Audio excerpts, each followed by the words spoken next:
Hello সবাইকে। তো সকাল থেকে আজকে আমি ভিডিওটা শ্যুট করতে আরম্ভ করে দিয়েছিলাম। তো ভিডিওটা সবাই দেখতে থাকো। অবশ্যই ভালো লাগলে একটা করে লাইক কমেন্ট করবে। লাইক কমেন্ট করলে আমার ভিডিও করার ইচ্ছা আরও বেড়ে যায়। থ্যাংক ইউ আগে থেকেই। তো এই সকাল থেকে আমি ভিডিওটা স্টার্ট করে দিয়েছি। ওয়েদারটা খুব ভালো ছিল। আর এই যে দেখো এসির জলটা এখানে পড়েছে। তো যদি পাইপ দিয়ে নিচে ফেলা হয় তাহলে সবাই আরও কথা বলে আর কি, নিচে তো আরও কোয়ার্টার আছে সেই জন্য। আর এখানে বাবুর অনলাইন ক্লাস শুরু হবে, সেই জন্য আগে থেকেও রেডি হয়ে বসে আছে। আর এর মধ্যে মধ্যে আমি কিছু কিছু কাজ সেরে নিয়েছিলাম।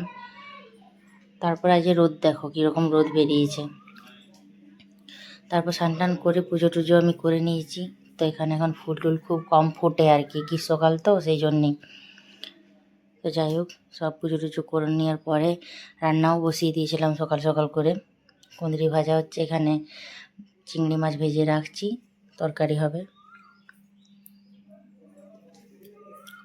একটু করে নাড়িয়ে দিচ্ছি, নাহলে নিচে ধরে যাবে। তো শাকসবজি খেতে তো সবারই মন যায়, কিন্তু এত গরমে ভাজাভাজিটা একটু কম হয় ভালো। একটা রাখি কোনো কোনো দিন। তো এখানে অনলাইন ক্লাস হয়ে গেছে, তো কিছু খাবে বাবু, সেই জন্য বাবু বসেছে। এই দেখো বইপত্র সব রাখা আছে। তো দুপুরের লাঞ্চ টাঞ্চ করে পরে আর কি বিকেল দিকে বাবুকে নিয়ে একটু বেরিয়ে গেছিলাম। ও পার্কে যাব বলছিল, সাইকেল নিয়ে গেছিলো আজকে ওর বন্ধুদের সাথে সাইকেল চালাবে বলে। চারপাশটা দেখো কি সুন্দর লাগছে বৃষ্টি হওয়ার পর থেকে। কি জানি আজ সকাল থেকেও খুব গরম আছে, আজকে বৃষ্টি হতে পারে। তো এই দেখো এই সাইডে দেখো একটা সাইকেল স্ট্যান্ড আছে, যে সিঙ্গেল সিঙ্গেল ডোরগুলো দেখতে পাচ্ছ, এগুলো সাইকেল রাখার জন্য। তো পৌঁছে গেছে পার্কে। আজ বাচ্চারা খুব কম এসেছিলো, তো ওর বন্ধুরা ঠিকই এসছে, তো ওদের সাথে ও জয়েন্ট হয়ে গেছে আর কি। বাচ্চাদেরকে একটু বাইরে নিয়ে আসা ভালো, কারণ ওদের মন টন সব ঠিক থাকবে। ঘোরাঘুরি হলে, ওদের বন্ধুদের সাথে থাকলে একটু আরও অ্যাক্টিভ হবে।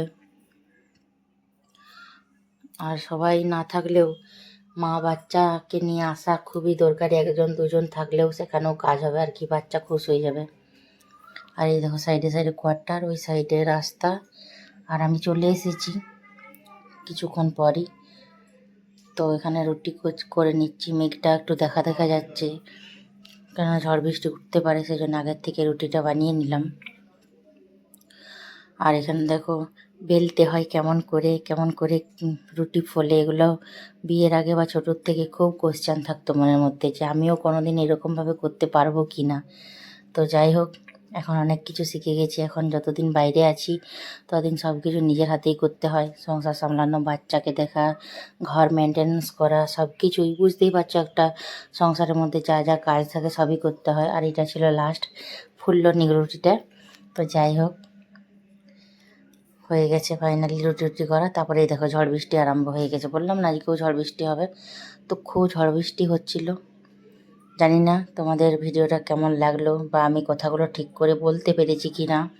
যদি কারো ভালো লাগে ভিডিওটা দেখে পরে সে একটু লাইক কমেন্ট করবে।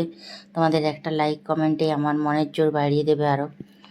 তো দেখো বৃষ্টির কেমন রেঞ্জটা আছে, একদিকে বাতাস দিচ্ছে, জল একদম উড়িয়ে নিয়ে চলে যাচ্ছে। Thank you so much for watching my video. Thank